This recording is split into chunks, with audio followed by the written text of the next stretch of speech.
Hello friends, welcome back to the channel House to Home. So எல்லாரும் கண்டிப்பா வீட்ல தான் இருப்பீங்கன்னு நம்புறேன். Stay home, stay safe. நாங்களும் இப்போ வீட்ல தான் இருக்கிறோம். மோஸ்ட்லி எல்லாருக்குமே வந்து லீவ் ஸ்டார்ட் ஆயிடுச்சு. ஸோ இந்த வீக் ஃபுல்லாகவே வந்து கொஞ்சம் டிஃப்ரெண்டான vlogs உங்களுக்கு கொடுக்கலாம் நான் ட்ரை பண்ணுறேன். நாங்களுமே வந்து இந்த வீக்கை வந்து எஃபெக்டிவாக பிளான் பண்ணியிருக்கோம். ஃபார் எக்ஸாம்பிள் என்ன அப்படின்னு பார்த்தீங்கன்னா, நாங்கள் ஹஸ்பண்ட் ஒய்ஃப் ரெண்டுமே கொஞ்சம் வந்து ஒர்க்கிங், அது உங்கள் எல்லாருக்குமே தெரியும். ஸோ அதனால வந்துட்டு நிறைய திங்ஸ் வந்து டு டூ லிஸ்ட்டாகவே இருந்துகிட்ருக்கோம். நிறைய திங்ஸ் வந்து செய்யணும்னு பெண்டிங்காகவே போயிட்டுருக்கோம்ல. ஸோ அந்த மாதிரி விஷயத்தை தான் வந்து பிளான் பண்ணி நிறைய பண்ணணும் அப்படின்னு நினச்சிட்ருக்குறோம். ஃபார் எக்ஸாம்பிள் பார்த்தீங்கன்னா ப்ளம்பிங் ஆக்டிவிட்டீஸ் இருக்கும். நம்மளே வீட்டில் செய்ய முடிஞ்ச ஆக்டிவிட்டியாக தான் இருக்கும். வெளியிலேருந்து ஆள் கூட்டிகிட்டு கூட வந்து செய்யணுங்கிற தேவையே இருக்காது. பட் இருந்தாலும் வந்து ஒரு சோம்பேறித்தனம், டைம் இல்லாதனாலங்கிற மாதிரி போஸ்ட்போன் ஆகிட்டே இருக்கும். இதுக்கு முன்னாடி உனக்கு லீவே கிடச்சது இல்லையான்னு நீங்கள் கேட்கலாம். தப்பு இல்லை. பட் யூஸ்வலாக பார்த்தீங்கன்னா கார்பரேட்டில் ஒர்க் பண்ணுற இல்லை பெரிய கம்பெனிஸில் ஒர்க் பண்ணுற எல்லாருக்குமே பார்த்தீங்கன்னா இந்த தீபாவளி, பொங்கல் அந்த டைமில் தான் லீவ் கிடைக்கும். அது ஒரு 3 நாள் 4 நாள் ஊருக்கு போயிட்டு வரோம், வீட்டில் இருப்போம், சமைப்போம், சாப்பிடுவோம். அதுலேயே வந்து அந்த ஆக்டிவிட்டி அந்த டைம் போயிடுது. ஸோ இந்த லீவ் வந்து நாங்கள் வந்து இப்படி தான் பார்க்குறோம். டிவி முன்னாடி இருந்துட்டு ரொம்ப வேஸ்ட் பண்ண வேண்டாம் அப்படிங்கிறதுனால நமக்கும் நல்லது, பார்க்குற வியூவர்ஸுக்கும் வந்து நல்லாயிருக்கும் அப்படிங்கிறதுக்காக கொஞ்சம் reorganising, cleaning, long term to do லிஸ்ட்டாக இருக்கும்ல, அந்த மாதிரி ஆக்டிவிட்டீஸ் நிறைய வந்து டு டூ லிஸ்ட்டாக பிளான் பண்ணியிருக்கிறோம். ஸோ இன்றைக்கி என்ன அப்படின்னு பார்த்தீங்கன்னா, தோசை மாவு அரைக்கிற வீடியோ தான். சவுத் இந்தியன்ஸ் பொறுத்த வரைக்குமே வந்து மாவில்லைன்னா வேலையே ஓடாது அப்படிங்கிற ஒரு கான்செப்ட் எப்போவுமே இருக்கும். இட்லி தோசை மாவு இருந்தாலே என்னமோ ஓகே, யார் வந்தாலும் பார்த்துக்கலாங்கிற மாதிரியான ஒரு விஷயம். ஸோ இப்போ பார்த்தீங்கன்னா ஒரு 2-3 வீக்ஸ் லீவு, டெய்லி இட்லி தோசையே நம்ம பண்ணிட்டு இருந்தோம்னா கண்டிப்பாக போர் அடிக்கும். ஸோ மாவு அரைக்கிறது வந்து அரைச்சி ஒன்ஸ் நம்ம வந்து ஒரு 1 வீக் தேவையான ஃப்ரிட்ஜில் வச்சிட்டோம்னா கவலையே இருக்காது. கரெக்டாக. ஸோ டிஃப்ரெண்டான தோசைகள், அதாவது மல்டிகிரெயின் தோசை, ஆப்பம், இந்த மாதிரியான விஷயங்களுக்கு எப்படி மாவு நம்ம வந்து அரைக்கணும் அப்படிங்கிறத இந்த எபிசோட நான் கவர் பண்ண போகிறேன். ஸோ ஊற வைக்கிறதுக்கு முன்னாடி எல்லாத்தையும் எடுத்து வச்சுட்டேன். ஸோ வாங்க என்னென்னு காட்டிடுறேன். ஸோ முதல்ல வந்து நம்ம மல்டிகிரெயின் தோசைக்கு தேவையான எல்லா பொருளும் என்னென்னு பார்த்துடலாம். இதுதான் சேர்க்கணும்னு இல்லை, உங்ககிட்ட இருக்கிற எந்த மல்டி கிரெயின்ஸாக இருந்தாலும், தானியங்களாக இருந்தாலும் நீங்கள் வந்து சேர்த்துக்கலாம். ஆனால் ஒவ்வொன்றும் ஊற வைக்கிற டைம் மாறும். இது வந்து ஒரு பேசிக்கான மல்டிகிரெயின் தோசை தான் நான் உங்ககிட்ட காட்டுறேன். ஸோ அரிசி பார்த்தீங்கன்னா 1 கப்பு பச்சரிசியும் 1 கப்பு இட்லி அரிசியும் சம அளவில் எடுத்து நான் இங்கே வச்சுருக்கிறேன். இட்லி அரிசியும் இருக்குது, பச்சரிசியும் இருக்குது. இதில் 1/2 கப்பு உளுந்து, 1/2 கப்லேருந்து 3/4 கப் வரை நீங்கள் சேர்த்துக்கலாம். அது உங்கள் உளுந்து குவாலிட்டியை பொறுத்து மாறும். கொஞ்சம் வெந்தயம், பச்சை பயிறு 1/2 கப்பு, ராகி அது ஒரு 1/2 கப்பு வச்சுருக்கிறேன். அதுக்கப்புறம் பார்த்தீங்கன்னா கடலைப்பருப்பு 1/2 கப், கோதுமை 1/2 கப்பு, அப்புறம் இது வந்து கொள்ளு பருப்பு, இதுவும் வந்து ஒரு 1/2 கப் வச்சுருக்கிறேன். அப்புறம் பார்த்தீங்கன்னா காஞ்ச மிளகா ஒரு 10 காஞ்ச மிளகா எடுத்து வச்சுருக்கிறேன். கூடவே ஒரு சின்ன துண்டு வந்து பெருங்காயம் அதுவும் வச்சுருக்கிறேன். அப்புறம் சோம்பு சேர்த்து அரைக்கிறப்ப இன்னும் கொஞ்சம் நல்லா மணமாக இருக்கும். ஸோ இதெல்லாம் தான் எடுத்து வச்சுருக்கிறேன். இது போக பார்த்தீங்கன்னா நீங்கள் வந்து பச்சரிசி கூடவே கொஞ்சம் இதுவும் சேர்த்துக்கலாம், தினை அரிசி, குதிரைவாளி, அந்த மாதிரியான அரிசிகளும் வந்து நீங்கள் சேர்த்துக்கலாம். ஸோ இப்போ இது எல்லாத்தையுமே ஒன்று சேர்த்து வாஷ் பண்ணிவிட்டு ஒரு 2 மணி நேரம் நம்ம ஊற வைக்க போகிறோம். வாஷ் பண்ணிவிட்டு காட்டுறேன். ஸோ இப்போ நம்ம தானியங்கள் எல்லாத்தையுமே கழுகி அரிசியோடு சேர்த்து ஊற வச்சாச்சு. தண்ணி மூழ்கிற அளவுக்கு, நார்மலாக நம்ம தோசை மாவு அரைக்கிறதுக்கு எப்படி உரைப்போம் அந்த மாதிரி தான், பெரிய இதெல்லாம் ஒன்றும் கிடையாது. அதே மாதிரி உளுந்து வெந்தயத்தையும் தனியாக கழுவி இங்கே ஊற வச்சுருக்கேன். ஏன்னா உளுந்து முதல்ல நம்ம அரைச்சி எடுத்துட்டு மற்ற தானியங்களை அரைச்சி இதில் சேர்த்து கலந்துக்கலாங்கிறதுனால நீங்கள் ஒன்றாவும் அரைக்கலாம். பட் இப்படி தனியாக அரைக்கிறப்ப உளுந்து நல்லா புசு புசுன்னு வரும், அவ்வளோதான். இப்போது இந்த கழுகுன இந்த தானியங்களோடையே வந்து நம்ம எடுத்து வச்சுருந்த மிளகாலாம் சேர்த்துக்கலாம். ஒரு 10 காஞ்ச மிளகா பக்கம் நம்ம சேர்க்கணும். சேர்த்தாச்சு. கூடவே வந்து இந்த பெருங்காய துண்டு நம்ம எடுத்து வச்சுருந்தோம் இல்லையா, அதையும் வந்து இப்போ சேர்த்துக்க போகிறோம். சோம்பு மட்டும் அரைக்கும் போது சேர்த்துக்கலாம், இல்லாட்டி ஒரு மாதிரி ரொம்ப ஊறினா ஒரு மாதிரி இருக்கும். ஸோ இது எல்லாமே வந்து 2 ஹவர்ஸ் நம்ம ஊற வைக்கணும். மீன்வைல் ஆப்பமாவுக்கும் நான் ஊற வச்சிட்டேன். ஆப்பமாவு பார்த்தீங்கன்னா இதுக்கு முன்னாடி ஆப்பமாவு யூஸ் பண்ணி நான் ஒரு குழிப்பணிகாரம் ஒன்று பண்ணியிருந்தேன். அப்போவே நிறைய பேர் வந்து ஆப்பமாவு அரைக்கும் போது காட்டுங்கன்னு சொல்லியிருந்தீங்க. ஸோ இப்போ இன்றைக்கி அதையும் நம்ம கவர் பண்ணிடலாம். இப்போ அதுக்கு என்னென்ன ஊற வச்சுருக்கேங்கிறத காட்டுறேன். ஸோ ஆப்ப மாவு அரைக்கிறதுக்காக 4 கிளாஸ் பச்சரிசி வந்து கழுகி தண்ணியில் ஊற வச்சுட்டேன். கூட பார்த்தீங்கன்னா தேங்காய் தண்ணி எடுத்து வச்சுருக்கேன். அப்புறமா ஒரு அரை தேங்காவை துருவி வச்சுருக்கிறோம். ஸோ நீங்கள் வந்து தேங்காய் தான் சேர்க்கணுன்னு இல்லை, இளநீர் கூட சேர்க்கலாங்க. இளநீரும் அந்த இளநீ தண்ணியும் சேர்த்து அரைச்சிங்கன்னா இன்னும் ஸ்வீட்டாக புசு புசுன்னு இருக்கும் அப்போ. ஸோ தேங்காய் துருவினதும் தேங்காய் உடைக்கிறப்ப வரும்ல தண்ணி, ஸோ தண்ணி வந்து நம்ம அரைக்கும் போது சேர்த்து அரைச்சிக்கலாம். இது போக வந்து சாதம் சேர்ப்போம். சாப்பாடு இருக்குல்ல, சாப்பாடு ஆறின சாப்பாடு ஒரு கை சேர்த்தோம் அப்படின்னா அதுவுமே வந்து நமக்கு இன்னும் டேஸ்ட்டை அதிகரித்து கொடுக்கும். அது அரைக்கும் போது உங்களுக்கு நான் டீட்டெயில்டாக காட்டுறேன். ஸோ எல்லாமே வந்து இங்கே ரெடியாக வச்சாச்சு. இதெல்லாம் ஊறட்டும். ஊறினதுக்கப்புறம் அரைச்சிக்கலாம். ஸோ ஃப்ரெண்ட்ஸ், ஃபஸ்ட் நம்ம வந்து ஆப்பம் மாவை அரைச்சிடலாம். முதல்ல கிரைண்டர் ஆன் பண்ணிவிட்டு அதில் தண்ணி சேர்த்துக்கிறேன். தண்ணி சேர்த்துட்டு இட்லி அரிசி பச்சரிசி ஊற வச்சுருந்தோம்ல அதை நம்ம சேர்த்துக்கலாம்.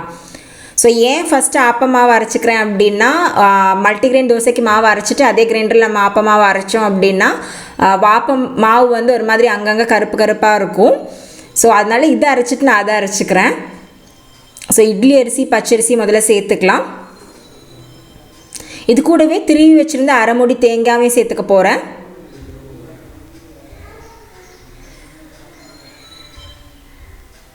கூடவே எடுத்து வச்சுருந்த தேங்காய் தண்ணியையும் சேர்த்துக்கலாம். நான் முன்ன சொன்ன மாதிரி இளநீர் தண்ணியோ சேர்த்திங்கன்னா ரொம்ப ஸ்வீட்டாக அருமையாக வரும் ஆப்பம். அப்படியும் நீங்கள் ட்ரை பண்ணி பாருங்கள். இது கூட வடித்த சாதத்திலிருந்து ஒரு 2 கை அளவுக்கு சேர்த்துக்கிறேன். இது வந்து நம்மளோட ஆப்பத்தை இன்னும் சாஃப்டாக்கும், டேஸ்ட்டும் நல்லாயிருக்கும். நீங்கள் நிறைய சாதம் சேர்த்துட்டிங்கன்னா ஆப்பம் வந்து நீங்கள் சுடுறப்ப நல்லா குக்காக இருக்கும், பட் பார்த்திங்கன்னா ஒட்டுற மாதிரி இருக்கும். இப்போ வந்து தோசை மாவு கொஞ்சம் சேர்த்துக்க போகிறேன். ஒரு 2 கை சேர்த்துக்கலாம். 2 கரண்டி அளவுக்கு புளிச்ச தோசை மாவை சேர்த்துக்கிறேன். ரொம்ப புளிக்கக்கூடாது. ஊத்தப்பம்லாம் நம்ம ஊற்றுறப்ப புளிக்க வைப்போம்ல, அந்த மாதிரி புளிக்க வேண்டாம். நார்மலாக இட்லிக்கு புளிக்கிற அளவுக்கு இருக்கிற தோசை மாவுலேருந்து 2 கரண்டி சேர்த்துக்கிறேன். தோசை மாவு இல்லாட்டி 1/4 கப் அளவுக்கு உளுந்து ஊற வச்சு நீங்கள் சேர்த்துக்கங்க.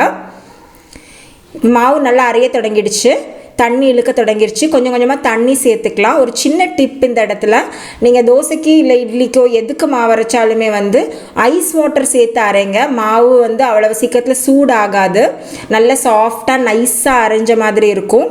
ஸோ அப்பப்போ தேவைப்படுற அளவுக்கு தண்ணி வந்து நான் ஐஸ் வாட்டராகவே சேர்த்து அரைச்சிக்கிறேன். இந்த மாவு பார்த்திங்கன்னா 3/4 மணி நேரம் ஆகுங்க. கரெக்டாக 3/4 மணி நேரம் ஆகும் ஆப்பம் மாவு. அப்போ தான் நைஸாக வரும். நல்லா அரைஞ்சிருச்சு, நல்லா சாஃப்டாக வந்திருக்கு பாருங்கள். இப்போ நம்ம இதை எடுத்துடலாம்.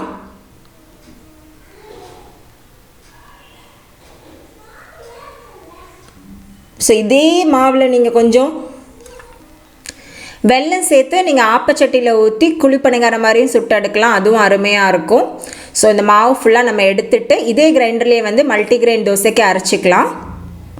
ஸோ மீன்வைல் பார்த்தீங்கன்னா நம்ம கிரெயின்ஸ் எல்லாமே நல்லா ஊறிடுச்சு. சோளம் கூட நீங்கள் இதில் சேர்த்து ஊற வைக்கலாம். அந்த மாதிரி கொஞ்சம் கட்டியாக பெருசாக இருக்கிற தானியங்கள் சேர்க்குறீங்க அப்படின்னா ஒரு 4 மணி நேரம் 5 மணி நேரம் அதை மட்டும் தனியாக ஊற வைக்கிற மாதிரி பிளான் பண்ணிக்கோங்க. இப்போ வந்து இதே கிரைண்டர்லேயே வந்து நான் தண்ணி சேர்த்துட்டேன். தண்ணி சேர்த்துட்டு முதல்ல நம்ம உளுந்தை வந்து அரைச்சிடலாம். உளுந்து கொஞ்சம் புசு புசுன்னு வரணும். ஸோ அதனால் உளுந்தை நான் முதல்ல அரைச்சிடுறேன். ரொம்ப அரைய வேண்டாம், பாதி அளவு அரைஞ்சால் போதும். பாதி அரைஞ்சதுக்கப்புறமா நம்ம ஊற வச்சுருந்த தானியங்களெல்லாம் சேர்த்துக்கலாம்.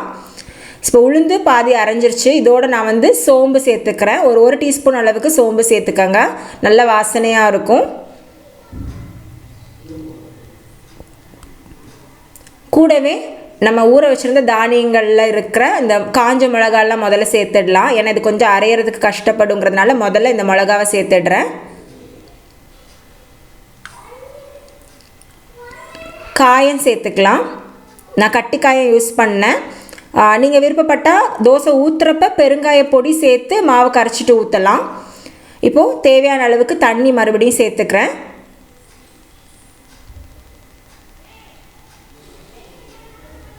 இதில் நம்ம ஊற வச்சுருந்த தானியங்களெல்லாம் சேர்த்துக்கலாம்.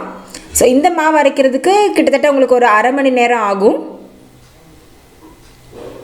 ரொம்ப ஹெல்த்தியான தோசை, குழந்தைங்க எல்லாருமே கண்டிப்பாக விருப்பப்பட்டு சாப்பிடுவாங்க. நல்லெண்ணெய் ஊற்றி சுட்டிங்கன்னா செம்மையாக இருக்கும்.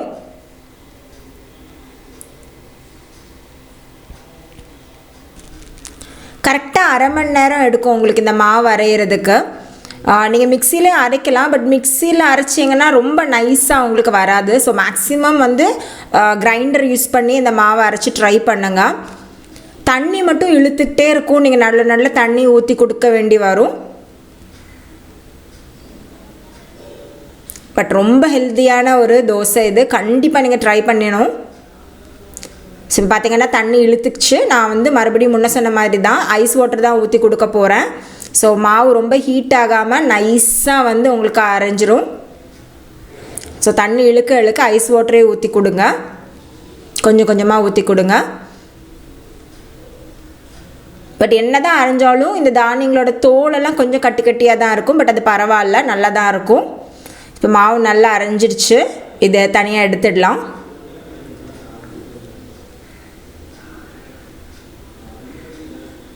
ஸோ எடுத்துகிட்டு உங்ககிட்ட காட்டுறேன்.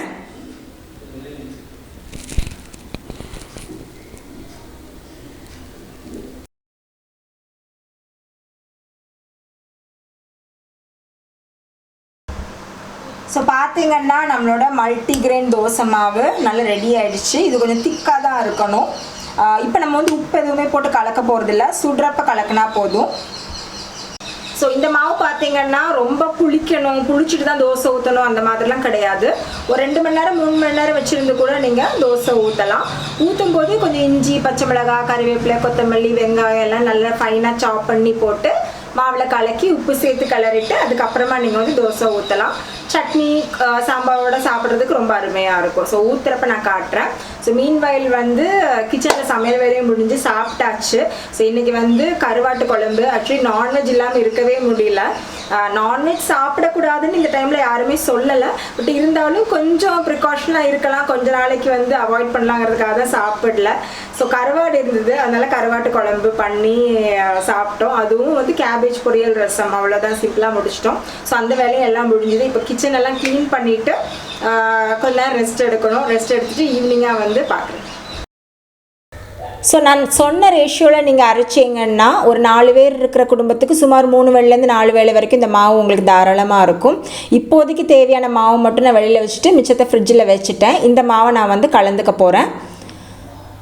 ஸோ இதில் இந்த பச்சை மிளகாய், இஞ்சிலாம் சேர்க்கணும்னு சொன்னேன்ல. ஸோ என்னோடய சாப்பரில் நான் வந்து ஒரு சின்ன துண்டு இஞ்சி, ஒரே ஒரு பச்சை மிளகாய் சேர்த்துக்கிறேன். அப்புறமா வந்து இது கூட கொத்தமல்லி இலைகளும் கறிவேப்பிலையும் நல்லா வாஷ் பண்ணி சேர்த்துக்கலாம்.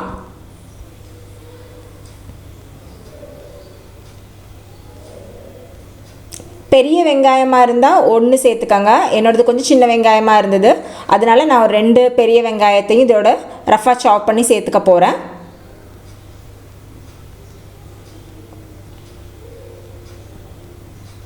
ஸோ இந்த ஹேண்டி மினி சாப்பர் ரொம்ப யூஸ்ஃபுல்லாக இருக்கும். நம்ம கையில் கட் பண்ணால் கூட இந்த அளவுக்கு ஃபைனாக நம்மளால் சாப் பண்ண முடியாது. ஸோ இதை க்ளோஸ் பண்ணிவிட்டு 2-3 தடவை புல் பண்ணிக்கலாம்.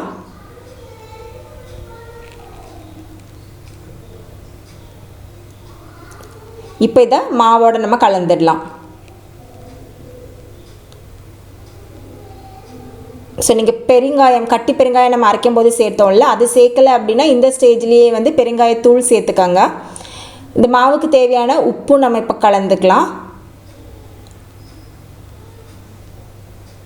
ஸோ நல்லா கலந்து விட்டுடுங்க. கன்சிஸ்டன்சி அட்ஜஸ்ட் பண்ணுறதுக்காக தண்ணி சேர்த்துக்கோங்க. அப்போ தான் தோசை ஊற்றுறதுக்கு உங்களுக்கு வாட்டப்படும்.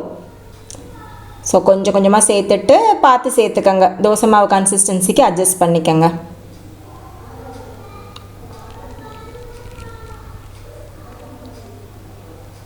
இது அப்படியே கொஞ்சம் நேரம் நம்ம வந்து ஒரு 5 நிமிஷம் நீங்கள் ஊற வச்சுடுங்க. அப்போ தான் இந்த இஞ்சி பச்சை மிளகாவோட காரம்லாம் இந்த மாவில் இறங்கும். ஸோ கல் நல்லா சூடாயிடுச்சு. சூடான கல்லில் நம்ம மாவு வந்து ஊற்றி தோசை ஊற்றிக்கலாம்.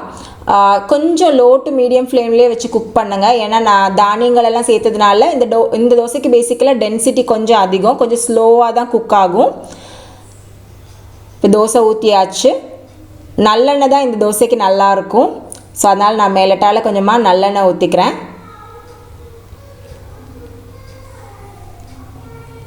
மூடி போட்டு குக் பண்ணுங்க.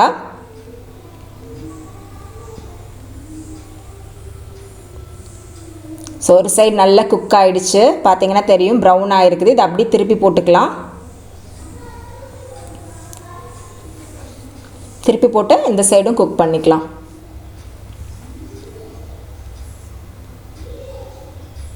இப்போ சூப்பராக கிறிஸ்பியாக நம்மளோட மல்டிகிரெயின் தோசை, மல்டிகிரெயின் அடை தோசை இப்போ ரெடி ஆயிடுச்சு. மொறு மொறுன்னு சூப்பராக இருக்குது பாருங்கள்.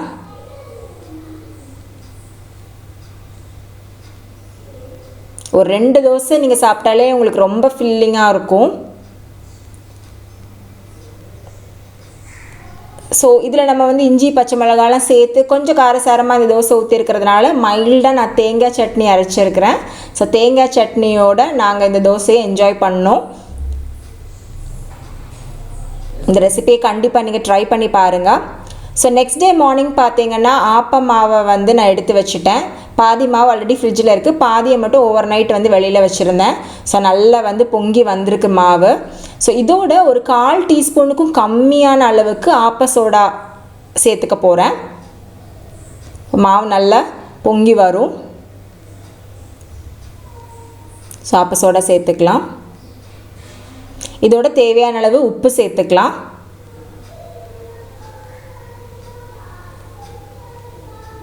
ஒரு டீஸ்பூன்லேருந்து 1.5 டீஸ்பூன் அளவுக்கு சுகர் சேர்த்துக்கங்க.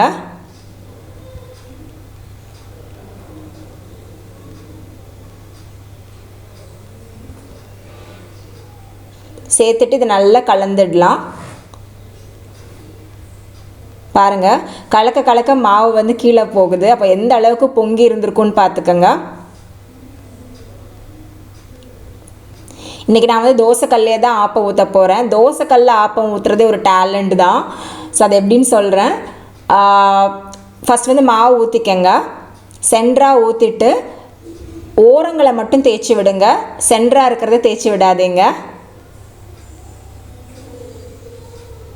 மீடியம் ஃப்ளேமில் குக் பண்ணணும். மூடி போட்டு குக் பண்ணுங்க. இந்த ஆப்பத்தை நம்ம வந்து திருப்பி போட்டுலாம் குக் பண்ண தேவையில்லை. பாருங்கள், சூப்பராக ஆப்பம் ரெடி ஆகிடுச்சு. ஓரங்களெல்லாம் நல்லா கிறிஸ்பியாகவும் சென்டராக நல்ல பன் மாதிரியும் வந்திருக்கு. எவ்வளோ ஹோல்ஸ் இருக்குன்னு பாருங்கள். செம்ம ஸ்பாஞ்சியாக இருக்குது ஆப்பம்.